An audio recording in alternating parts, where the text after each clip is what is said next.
Hey, what's up? It's Bon. This is the EchoCast, and this is actually a special episode. So today we'll be talking to the Division 2's Yannick, who's the creative director at Massive on the Division 2.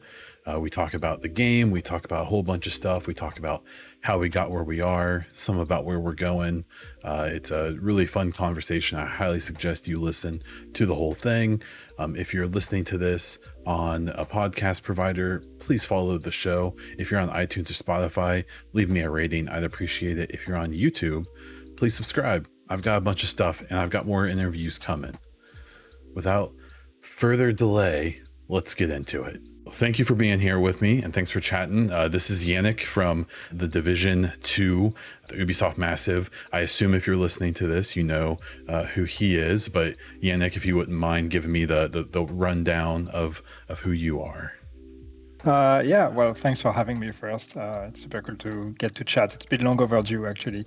I'm Yannick. I've been at Massive for 7.5 years. I joined before Division 1 shipped, first as a community developer, and now I'm the creative director on the Division 2.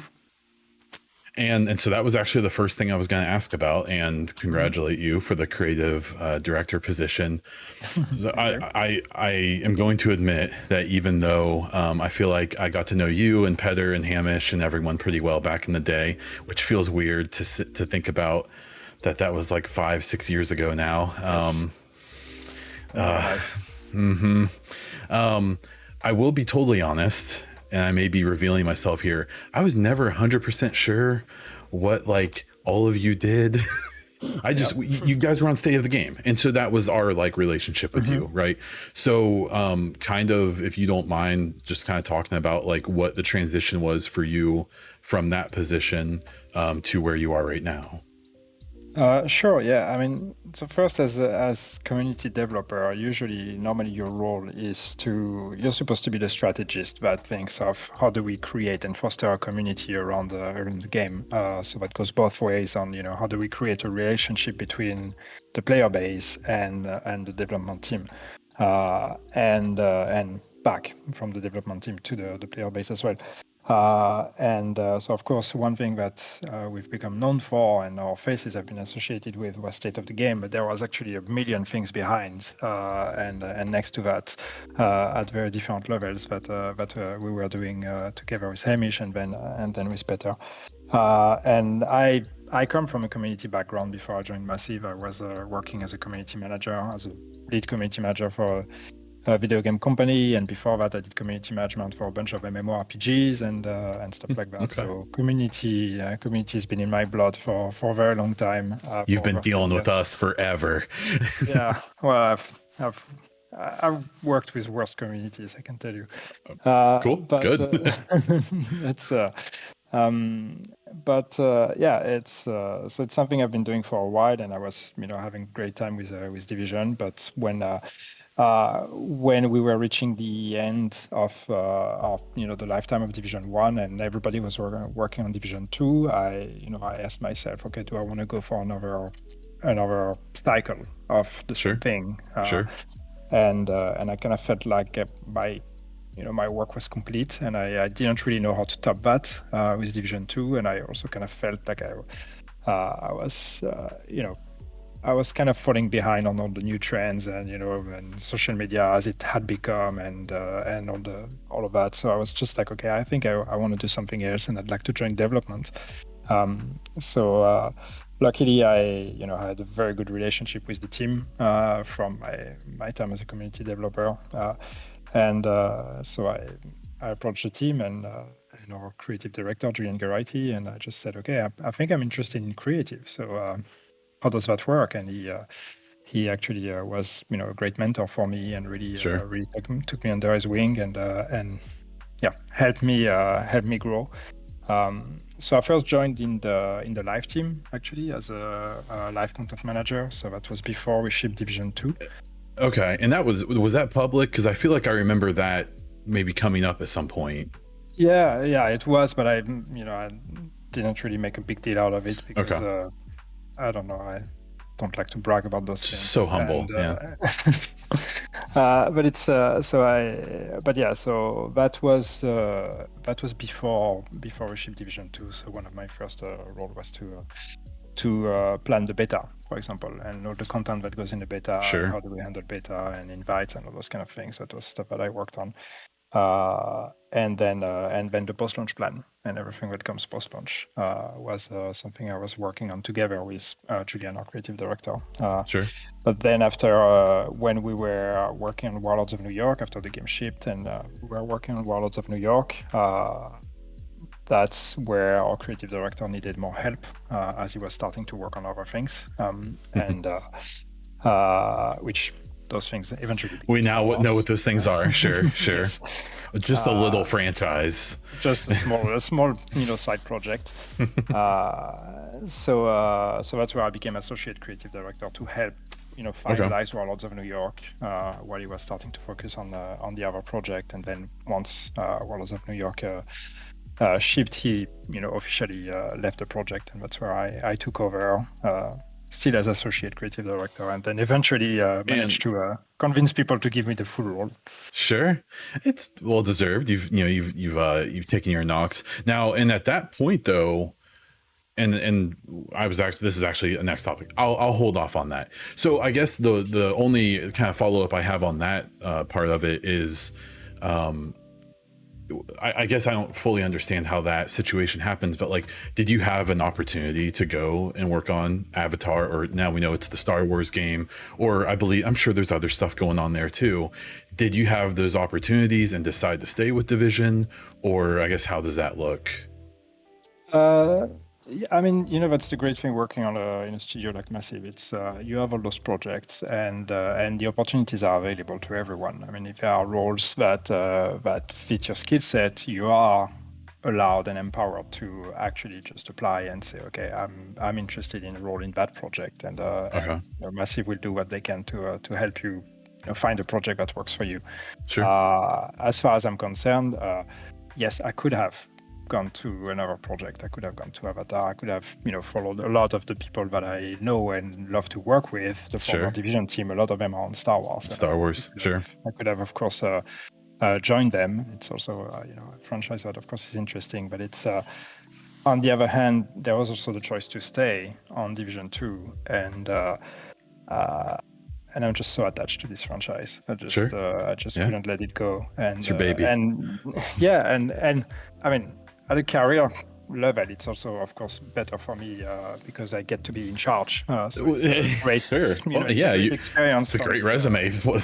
Sure. To build the experience, but it's not really the main motivation. The motivation was really for me, like feeling like I didn't really want to let Division go into someone else's hands, and I felt like I still had a lot of things to say with this game and a lot of things to do. So I just and the challenge we had of like rebuilding a team and starting from scratch. Basically, sure. Actually, I mean, that happened a bit later, but that's right when we started working on year 2. We kind of knew.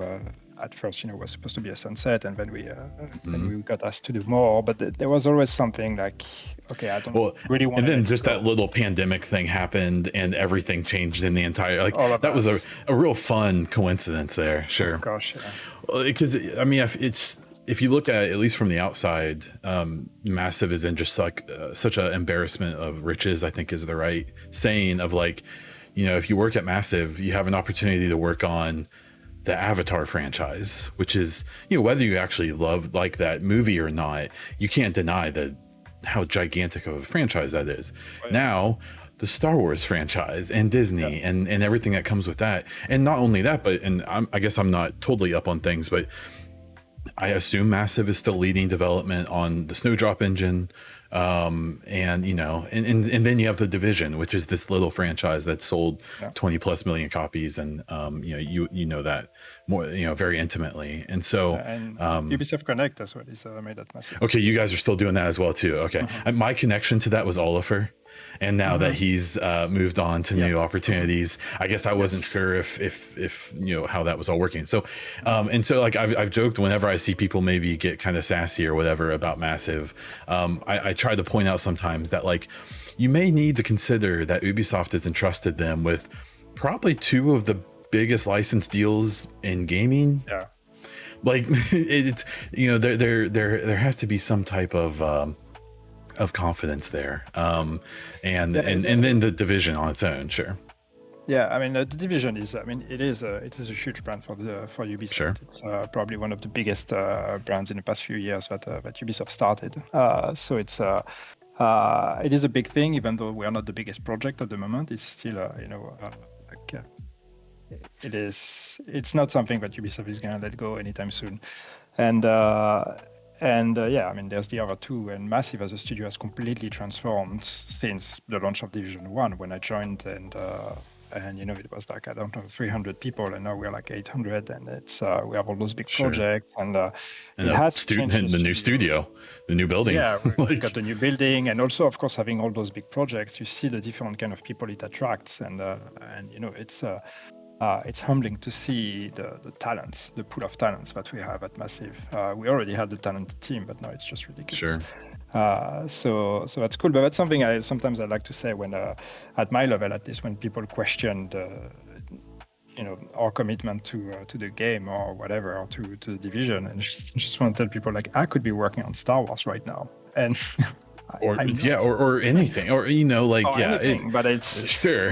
Like, it's of course to a lot of people who work in video games, working on a game like that would be a dream, and I mean it would be in a way, but it's just no. I mean a lot of the people that work on the Division today are people who chose to stay on this project. Sure.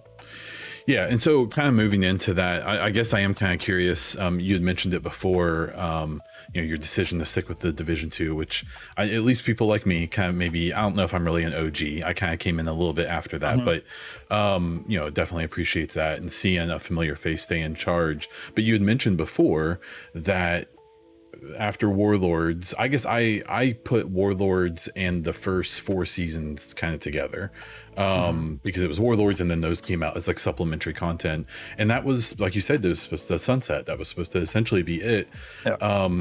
As much as you're allowed to say, because I obviously I know things, like numbers and all that, it can be private, but I guess on a very broad basis, like how did that happen? How did it go from sunset to year 4 happening?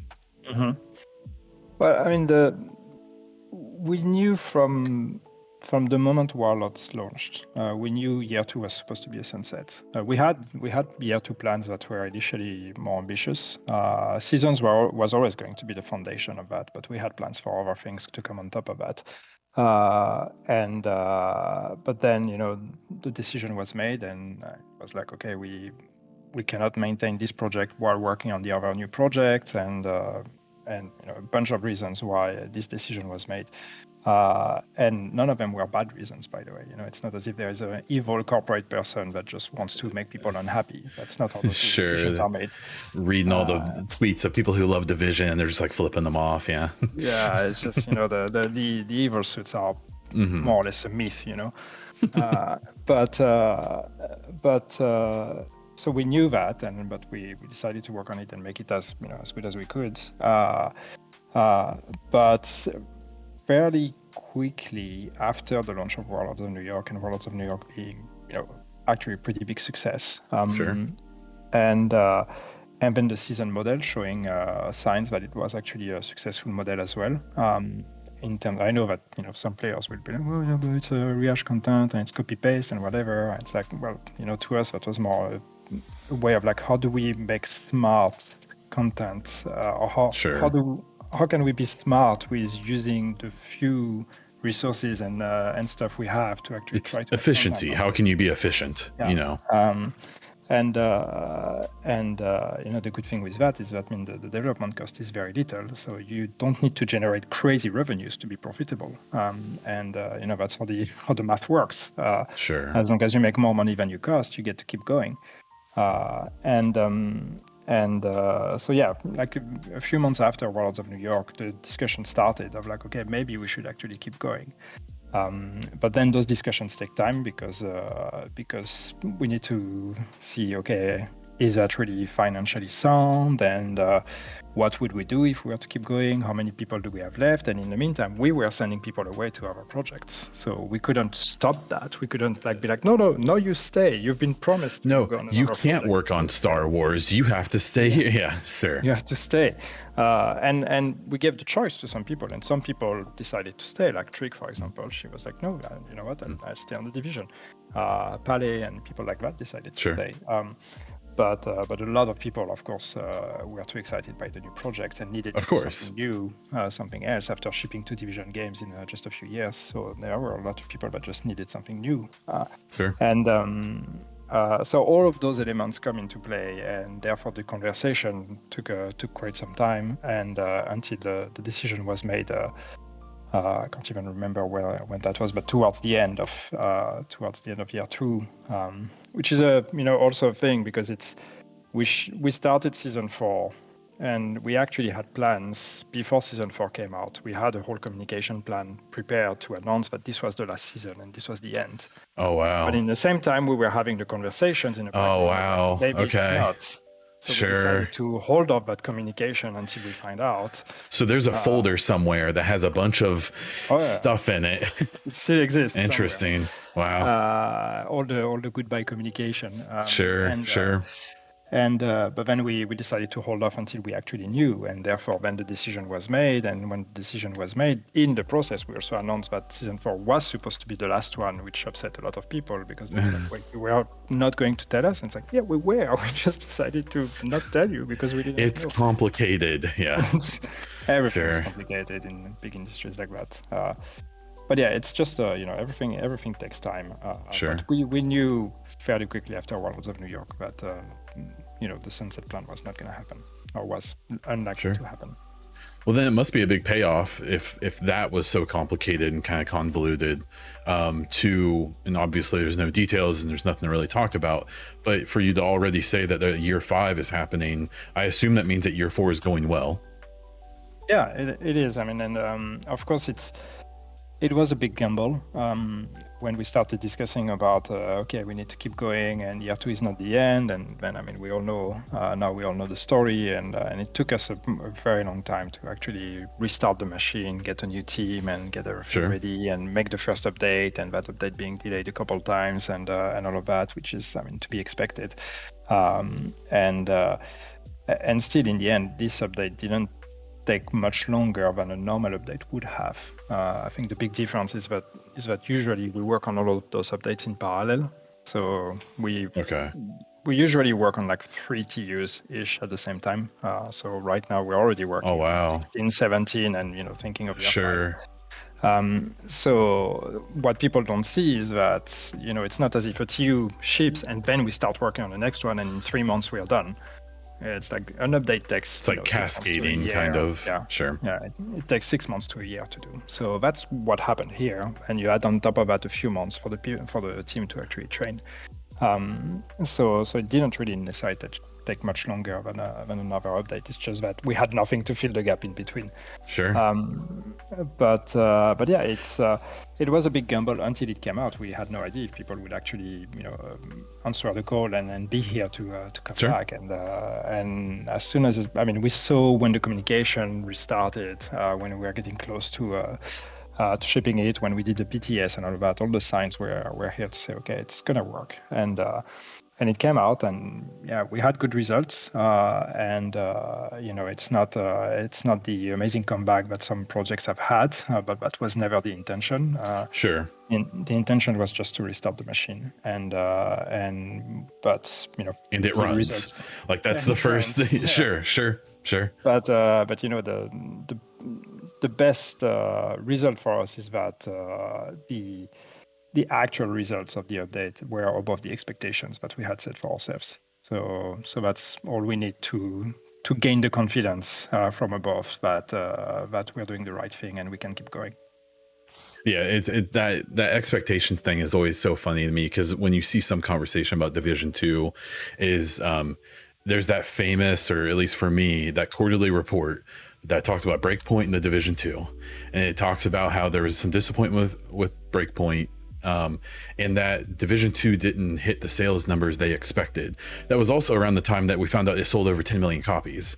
And so there's this funny thing of like, you know, you'll see people bring up that quarterly and be like, oh, well, they were disappointed. Ubisoft was disappointed with the Division. It's like, you know, I kind of doubt it, especially because we're getting a year 4 and now a year 5 of content, that, you know, maybe they expected it to sell 40 million copies. You know, they thought it was, you know, they Ubisoft, of course, wants every game they put out to be Red Dead Redemption 2 or whatever. But just because they, you know, because of some wording in a quarterly report doesn't mean that that things aren't going well. Yeah, no, absolutely. And you know, it's in a way it's unfortunate that that they put both games together because but the wording was, you know, carefully crafted, and when you read between the lines, they're not saying the same thing on both games. And and I mean, Breakpoint eventually had some pretty good success because they did a lot of great work with improving the game along the line afterwards. Absolutely. But for us, it was really the main problem with Division was never that it wasn't a failure. It wasn't a commercial failure. You know, it's just especially as a new IP. it just didn't hit targets that were extremely ambitious. And that was the only problem with it. But then with Warlords of New York, we came closer, and then with all the work we're doing, as I said, we are generating more revenues than money we're costing to the company. So sure. And those margins don't, I even from my fairly layman's understanding of everything, the margins aren't expected to be huge. You just want margins. You want it to be positive, basically. So it's, you know, for a big company like Ubisoft, it's a ridiculously complicated exercise of like having I don't know how many projects, and you know, every money you can earn on every single one, you know, all that adds up. So we're just adding our part, our piece to the puzzle. But again, it's as long as we're in a positive, there's, you know, when you're top management, when you're Eve, you're like, okay, well, they're a small team, they don't cost us much, they generate money, so sure. Now, this is where I've asked about year 4, I've asked about year 5, or I've at least mentioned it in lieu of daring to ask about what's next for the Division. I will just reference back that you did say you don't see the Division franchise going anywhere anytime soon. And so I will not press you on that, maybe to the chagrin of some people. So with Division 2, so I have to say the phrase state of the game. So how do you feel about where things are today, just in a very vague sense? Well, I mean, I think that what I find the most encouraging is just seeing the response from people, and seeing the life coming back to the community and to the game, and that, to me, that shows that people are here, and even if they're not playing the game, they are interested, and they're just waiting for a reason to come back. And you know, the whole conversation around TU15, and you see a lot of, you know, videos, a lot of comments that are like, people are not measuring if TU15 is good or not. They're most of the time they're looking at it as, is it good enough to bring me back? Sure. And what I find interesting there is that means people are looking for a reason to come back, and maybe TU15 is not that, but what they're asking themselves is, but they're thinking about it. Yeah, sure. They're not like, you know, I don't care about this game. So I think that's what's really encouraging. It's not just the results of the game; it's the engagement around the brand in general. Sure. But of course, there's a lot of work. I mean, the Division it's not a game that was supposed to be maintained for so long, and we start to see the challenges with that. You know, it gets more and more complex with every TU, and every time you fix a thing, you break 3 things behind, and even making small changes becomes harder and harder because there are so many intricacies and so many dependencies, and you change a thing somewhere, and that's, you know, going to break something on the complete other side of the game, and you have no idea why those 2 things are related, and only the person that made it initially might remember that, and that person is not on a project anymore. Stop thinking about Star Wars and come back and help me with this thing. Sure. Exactly, sure. Yeah, it's like, and sometimes people like, you know, those people give us some of their time, but we can't rely on that. Can't depend on it. Yeah. So it is there's a lot of work, and there's a lot of things we would like to change. to really embrace the live model and make sure that we keep being a sustainable project that we can keep adding stuff to it for as long as we want and keep generating money and all of that. So it's we need to fix a bit of the legacy issues we have and the legacy, the debt as we call it, which is all the things we haven't fixed until now and all the things that were only supposed to last for a couple of years and now are starting to crumble a bit because we keep adding more and more weight on it, and then the pillars are just becoming shaky. So we need to look at those pillars. So there's a lot of work we need to do that is unfortunately going to be invisible to the players because it's going to be foundation work to actually solidify the game to make sure it holds together. There's a small example that I can use is I don't think we've talked about that, but when we did the PTS, there were a lot of disconnection issues. There were a lot of delta issues, more than we have on live now. I know that we also have a bunch of disconnections. Sure. But that's not the same issue. But on PTS, it was ridiculous. Like people couldn't even, play. Yeah, I remember. Play. Sure. Yeah. What we found out was that was Heartbreaker that was generating those issues. That was the new case. And then more precisely. That's right, because you guys were like, please just don't use it. Like, please stop. And more precisely, the problem with it was the stacking. The fact that Heartbreaker was just stacking. And in truth, the problem was stacking in general in the game. And because all of that was relying on a node of code that was made when the game shipped, but was not expecting to be stressed as much as it was now because of everybody using Heartbreaker. So we had to recode that entirely. And so we brought back the guy who did it initially, and he helped us for a couple of days. He helped the team at Bucharest to figure out how to do that. And they had to recode the entire thing. So that took some time. That's something that's invisible to the players, but now we have a node that handles stacking that is actually solid and that is future-proof. There's a million of those things we need to do with the game. And you can't do them all. It's just not realistic at the end of the day. It just isn't. And so you prioritize and interesting. So I've always felt like one of the worst things for the division in Division 1 and 2 has been the existence of Destiny, because I think that people, and maybe people aren't expected to understand this, but there's a difference between, a studio that's developing multiple large projects and a studio that's entire reason for existing is one game with Bungie. And that it's just a different, you're talking, even though they're in the same genre, and even though people, and it's fine, the consumer doesn't understand that or care at the end of the day. They just see, well, Destiny does this, so why doesn't and you see that conversation a lot. And then what you were saying before about people who are at least talking about Division again, I think it goes to kind of that whole idea of like no attention is bad attention, or no press is bad press, to a point where if people are complaining about something, if they don't like this or they don't like that, that's fine, because they're talking about it, they care. It's better than them not talking at all. And I think sometimes people kind of take the discourse and the negativity the wrong way, where I assume for you guys, to a point, it's static at some point, but it's at least engagement, I guess. Yeah, I mean, it's obviously we prefer things to be positive, but it's one KPI we look at is when we look at engagement and all that is just mentions, and is are people talking about us, and that's that's an absolute number that is completely neutral. That doesn't take positive or negative. It's just looking at what's the volume of conversation. Then you go into that and you look at what's positive and negative.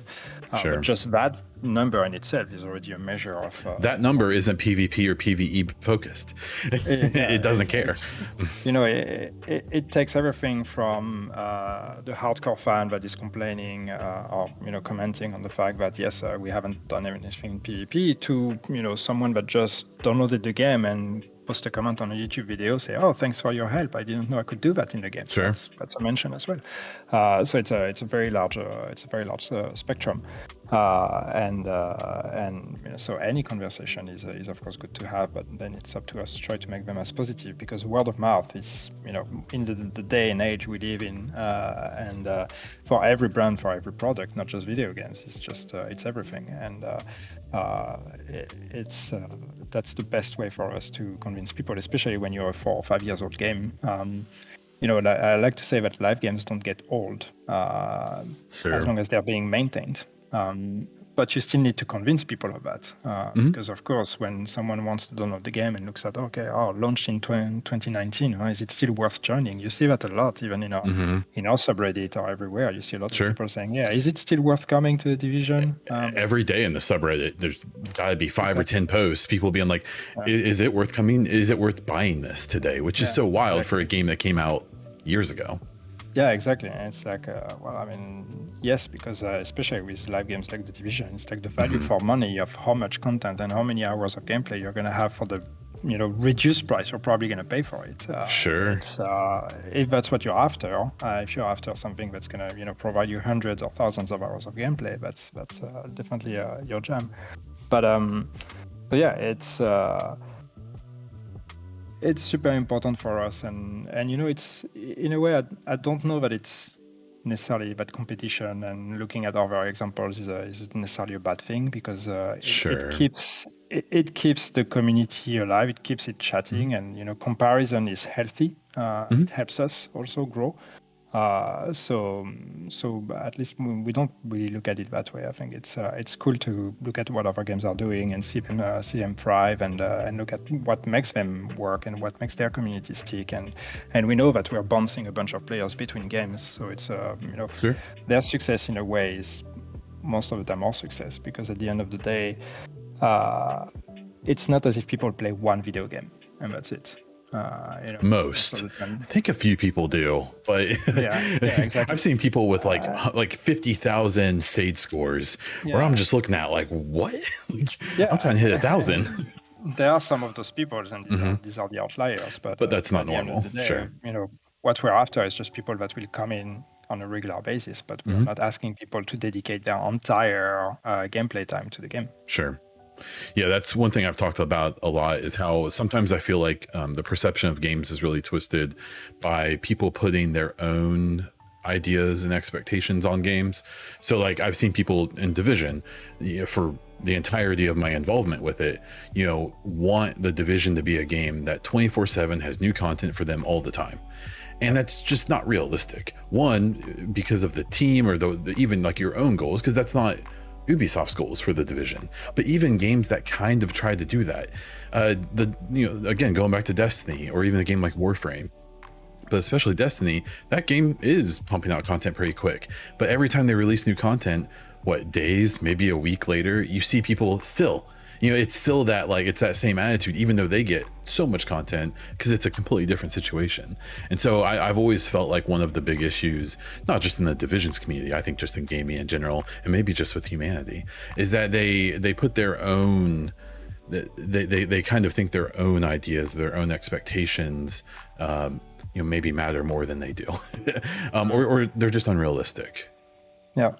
Yeah, and I think it's human. It's like you're going to give money, and you want to make sure that the product you're buying is something that's going to fit your need and your desires and your expectations. But it's a work that's up to us to try to look at all those expectations and find the middle where we think we're comfortable between creating something that is going to be unique enough, but that can generate enough playtime and enough replayability, and what kind of experiences do we want to create. And it's a tough one to crack, but it's yes, I think everybody goes in there with their own expectations, and when you see a lot of comments, very often that's what you see. It's like people want a game that is catered to them personally, and don't take, which is fine, it's just not realistic, which is fine. And it's, again, it's not their responsibility to think of others, it's our responsibility to think of others, and think of, like, the community as a whole, the player base as a whole, and how do we create things that satisfy the most. And that's that's something we have to take into account every time we think of content.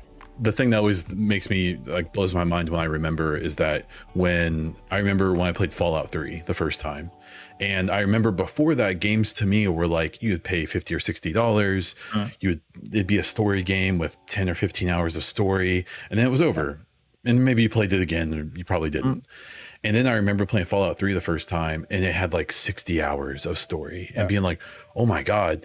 And then to think about that short jump from that to between Division 1 and 2, I'm in the thousands of hours. And that's just like, and then I still selfishly want more, you know, like it's like that thing of if, you know, 14 or however old I was when Fallout 3 came out, if that age me could look at me now, I would just think I'm so spoiled and so like, but that's just the way it is now. Yeah. I mean, and that depends because like you have people that are perfectly happy to, you know, play a 15 hours game and a story game and then, you know, come out of that and you know, like, okay, I pack it, I'm done. I put it on the shelf, and that's perfectly cool as well. But for games like us, it is, we know that we're talking to people that they're looking at their investment in a very different way because it's not necessarily the money investment they're looking at, it's the time investment. And the more time you put into it, the more you want to be able to feel like it was justified. And that's why when we disappoint people, they react so strongly as well, because they're like, yeah, but I've put thousands of hours, so tell me it was worth it. And help me justify this. These are very different emotions from the emotions of someone that's going to be just playing a very short story game or an indie experience or whatever. But at the end of the day, we are not, you know, to go back to something you were saying earlier, and yes, we are not particularly asking or expecting people to, you know, stay in our game forever and play that game only and spend thousands of hours. That's what people do, and that's good, and we need to make sure the game allows for that and offers enough opportunities for people to do that. But what matters most for us is to make sure people come back. But how long do they play? And that's why, you know, Countdown is a short session game mode also. It's like we're fine if people just log in, play a bit, and then leave, and then come back 3 weeks later. We don't ask people to come back on a daily basis. And again, it's perfectly fine if that's what people want to do. The game, you know, that's where you're going to get the most out of the game. But we're not expecting everyone to do that. One thing, the kind of a little bit of a different topic was, I was thinking about how, you know, when the first game came out, and really through a lot of Division 1, it was just Division 1. But now you had Division 2, and now you've had this, you know, more and more content coming out. The narrative is expanding, and I just think about what it's like for you all to have Heartland coming eventually. You have Resurgence that was just announced. That when we knew there was the mobile coming out, and I just kind of assumed it was going to be some like XCOM, or it was going to be some kind of like little free to play experience that wasn't going to have anything to do with narrative. But it seems like that's not the case. We have books. We have 3 books and a 4th coming out this winter. We have a movie. Eventually, we'll see, you know, how that moves along. And then all this other media, I assume that audiobook was awesome. That came out I think it was last year now. That was great. That was so good. And so like from your guys' point of view, you know, when you had Division 1, it was just Division 1. Well, I guess what's the challenge for you now? It's a universe. It's and it's not just the Clancy universe, because Division's kind of aside from that. It's not part of Rainbow Six and all that. But it doesn't have to be now, because now you guys, so I guess what are the new challenges you feel like you guys face compared to like Division 1 or even early Division 2, and like kind of living amongst all of these other properties?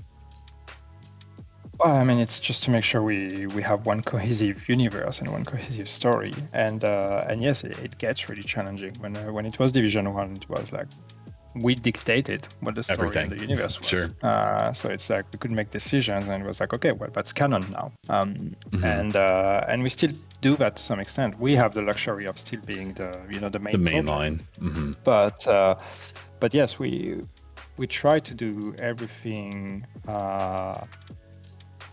in knowledge of what's happening in all the other properties, and that's something that we are very attached to. Myself and Lauren Stone, our narrative director, she's done a lot of work. Yeah, she's done a lot of work in the past of already trying to coordinate all those things, because before she became a narrative director, she was the Clancy IP specialist and focused amongst other Clancy brands on the Division, and she was so working on all the transmedia projects and everything. Jeez, try to have you could have an interview with her. She would tell you all about that, but she had 28 projects she was working on at the same time. Wow. Sure. But anyway, not just Division, just to be clear, that's including other. Of course. Oh no, I was about to break that news. I was about to break that there's 28 Division projects. Sure. No, but that's something,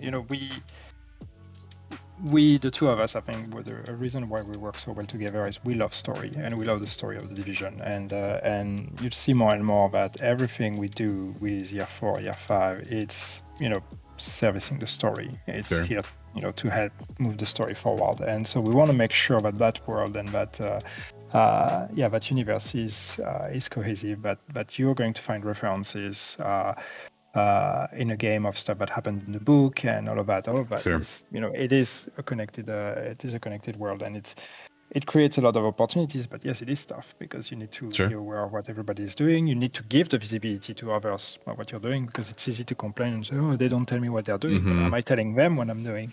So it's a lot of coordination and visibility work that we need to do, and I think it's so far it's working pretty good. We have a good relationship with a bunch of those, and again, thanks a lot to Lauren being having been on that Clancy seat before. So she's been involved in all of those projects before anyway. But there is it's not just at the story level. There is a question of brand cohesiveness as well. What is the Division as an IP? What is it about? And what are the pillars that you expect when you go into a Division experience? Is it Clancy? Is that what you're after? Is it something else? Is it the pandemic? Is it the world collapse? Is it the authenticity? What are the things? And and the more we add projects and the more we add to that, the more to kind of narrow that down.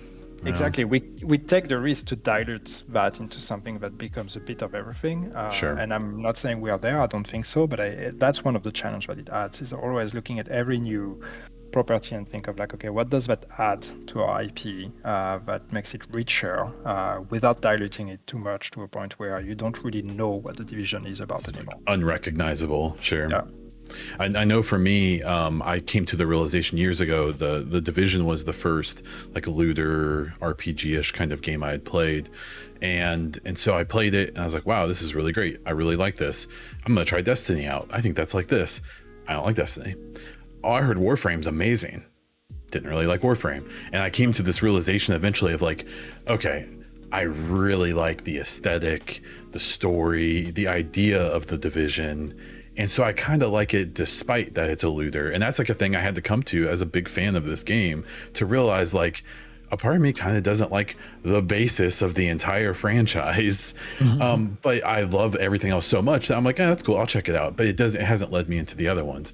And so a question I had, and this is, I'll preface this with it's completely opinion of you. This is setting no expectations. So anyone who tries to make a big fonted thumbnail video, would you ever like to see, if you don't have me muted on Twitter, you'll see I've fallen in love with Mass Effect over the last year. And every time I play that game, all I can think about is oh my God, what if there was a Division game that wasn't a looter shooter? It was just this story-based RPG where you can make decisions that matter later and your protagonist talks. And it's and obviously the Division's been massively successful on its own and what it is, and it's expanding into this big universe. But could you ever see, or would you like to see in your own mind the Division ever branch out into something more like that, whether it's a spin-off or something like that? I think I would love to play it. Sure. You don't want to make it. There's a lot of stories that would be that you could say, and I think it's people very easily overlook the depth of the story in the Division, and also because of the way we create story, and a lot of being collectibles. A lot like our story is like, it's about, do you actually care about it or not? If you don't care, you don't have to pay attention. It's optional, essentially. And then you can play the looter game, and that's fine, and it works like that. But if you start actually paying attention and caring and piecing everything, it's a big puzzle. So if you start piecing it together, you realize there's a lot of depth there, and there's so many stories you could tell. So I think like a more story-focused experience in the world of the Division, I think that could make for a great video game. I don't think the looter needs to be part of every Division video game that exists. Because when you read a book, you're not even when you read the last books, like there's no looting in there. That's sometimes there's like, oh, I pick up a gun, but it's not the whole looter fantasy is not part of that, and it still holds together as a Division experience.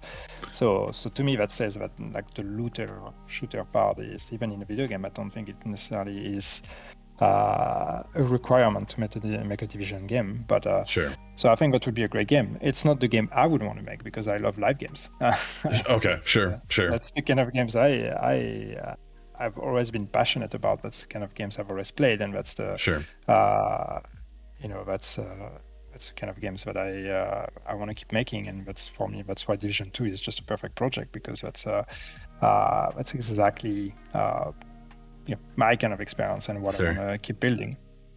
Well, I even had this wild thought one time of like, I really like Company of Heroes, the kind of real-time strategy, but that still incorporates like cover systems and all that stuff. And all I was thinking about was like, oh, it'd be so fun to play like that kind of style of a game in this universe. And I think that, like what you were saying, like what Lauren's done, what you've done, what everyone has done, is created this universe that could take on almost any type of genre and kill it. Like you could have a game like The Last of Us 2 and have like that gritty, ultra realistic, and it would essentially tell the story of like the Recruited book or Broken Dawn or these other properties and it would do those so well. But then we can also have this extremely successful looter shooter game that doesn't have to focus on story. And if you look at the other games in the genre, I would argue, none of those games kept me in because of their story, but the Division always has.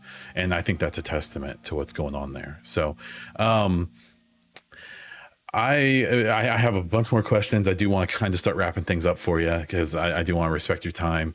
I will say just 1 second. Sorry. Oh, you're fine. I forgot to plug in my laptop, so I'm running out of battery. Oh, okay. You're good. So keep going. Oh, okay. So my thought would be, what I'm trying to think of which questions I really want to hit here. Well, what are you the most proud of, just in general with this franchise? You've been on Division 1, Division 2, now you're in the position you're in. Like, what single thing would you point to that you, if someone asked, like, what do you feel like is the most, what's your most accomplishing thing that's happened? What would you say that is? I think there's a lot of things, but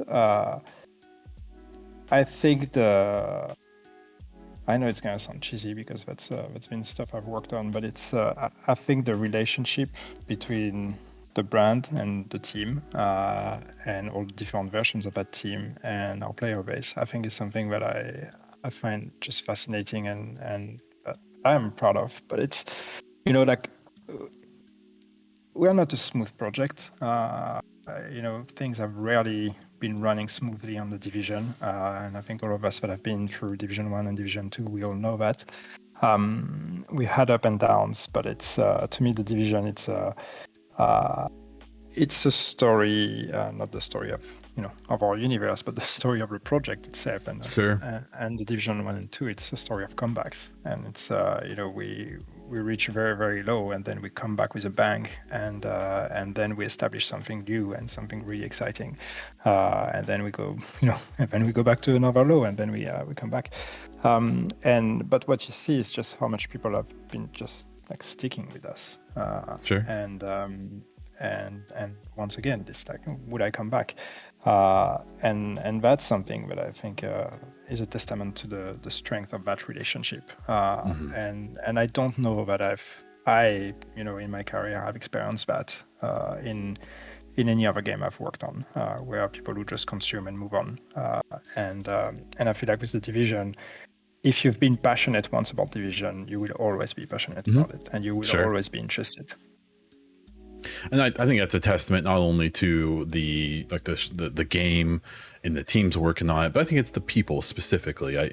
I think that, you know, there's and it's the longevity of the people who have been involved, like yourself, and the fact that, like, you know, there's so many other games I've paid attention to where every couple months there's a new person cycling through who's talking, who's, you know, that rep with the community. Well, even in your current position as creative director, I feel like you're just as visible as you were, you know, long ago during state of the game and stuff like that. So I think that's definitely a testament. So I have one more. This is a little bit off topic, but as yourself, as a gamer, what are you excited about that's coming out soon, or maybe not so soon? On the Division or on your own interest, if you have time for those. Yeah, that's the problem. I haven't really had time to play video games a lot lately. So it's, you know what, I don't know. That's fine. That's okay. I can't really. I think that's a testament to how hard you're working on the Division Exactly. 2. I think that's a perfect answer then. No, I mean, there's a lot of cool stuff on Division 2, but in the industry in general, I think it's just like, I'm so behind on games.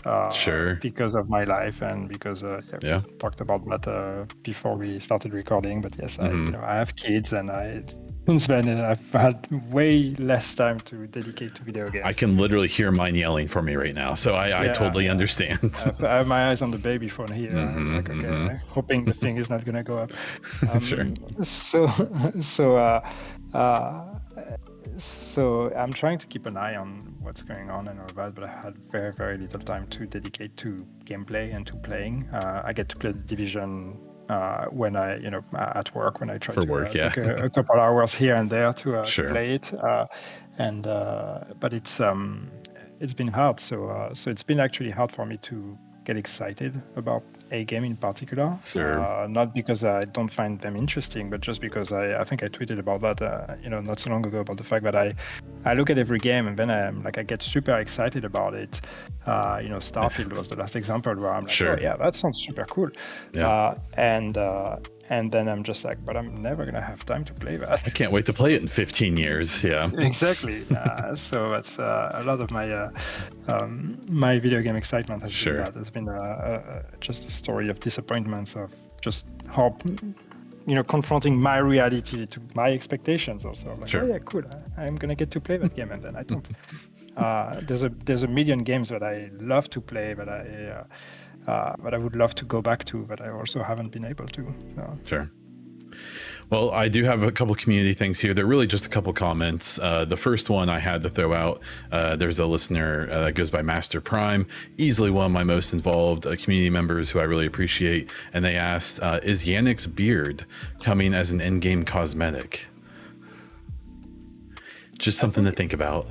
I think so. When I created my character, when the game launched, I tried to make a character that looks like me as much as possible. Sure. I think it came pretty close. So I'm pretty sure you can create something that resembles my beard. I enjoy those videos that pop up here and there of you murdering one of your community members. It's always fun. And then the second one was from someone from my Discord who said that not a question or suggestion, just a general expression of appreciation for the hard work, interaction with the community, and ongoing dedication to a franchise that so many are passionate about. I reiterate this. Obviously I got to interact with you a lot back in the day with Division 1, and then I got the joy of meeting you and the whole team at E3, which feels like a million years ago now. Yes. Then I got to meet you again at another event before Division released, which was a lot of fun, and I was completely a fish out of the water, and that was great. So I mean, I obviously myself and all of the other talking heads and community members always have things to say, for better or worse. But I really think anyone who doesn't appreciate what you guys do isn't paying attention. So I want to give you that I guess that virtual pat on the back. I've always told people that I especially have always appreciated you, because I've always appreciated that when you don't feel like taking anyone's BS, you just get right to the point and just give them a little internet slap. I've always appreciated that. So yeah, for sure. And so as we wrap things up, I guess, is there anything, whether it's like to have patience or to, as a thank you, is there anything that you would want to say kind of directly to anyone who's listening to this, who's from the Division community, as kind of like a final word here? I mean, have patience. No, it's not necessarily have patience. It's just we hear you. That's what I would love to say to everyone all the time. Mm-hmm. It's like, I know that we are not, always commenting directly on this or that, and that, like people have tons of questions and things they would like to see changed in the game. But it's, we live in that world as much as they do. Even if I don't play the Division as much as a lot of people, sure. That's like many hours of my day just dedicated to that, and then I come home and I'm on Twitter and I'm like, that's what I read, and and I love that. So it's not always, but most of the time. Yeah. So it's we know what are the strengths and the weaknesses of the game, and we know what people want, and everything for us is just a work of priorities, and it's a work of looking at what's feasible with the people we have, and it's getting better because we have a team that's getting more experience, and it's also a team that's getting bigger. So all in all, it's only going to get better from here. But yeah, as I said, it's all about priorities. But doesn't mean we are never going to reach the point where we're going to address stuff that was lower in priorities earlier. But it might take some more time. So I just want people to just be excited for the fact that we're still here, and that the game is being supported, and that the team that's working on the game is a team that is like 100% dedicated to this franchise. As I said, it's a team that's not just here, but in other studios as well. It's people that have choices, the choice to choose the project or to go to other projects that may sound fancier on a CV, and they still make the choice to be on the Division because they're passionate about it. And I don't think I've ever experienced that level of passion within a team. Sure. Great. Well, that's all I have for you this time. If people want to follow you on Twitter or so on, where should they do that? On Twitter at Yannick BCH. They'll find me, and they can ask me everything they want. And I cannot guarantee I will be able to, I'm sure, but I try to be as active as I can. And that's probably the best place where they can follow me, because that's basically where I'm active. Great. Well, thank you so much for chatting with me. I really, really appreciate it. And I'm sure I'll have you on again at some point. Well, thank you for having me. It's been a lot of fun. Okay. And that was the interview with Yannick. I really, really appreciate him coming on the show. He is one of my favorite people I've interacted with in the gaming space, both from he really is humble. He's also blunt when he has to be. I know people are mixed on their feelings about where the Division 2 is and stuff like that.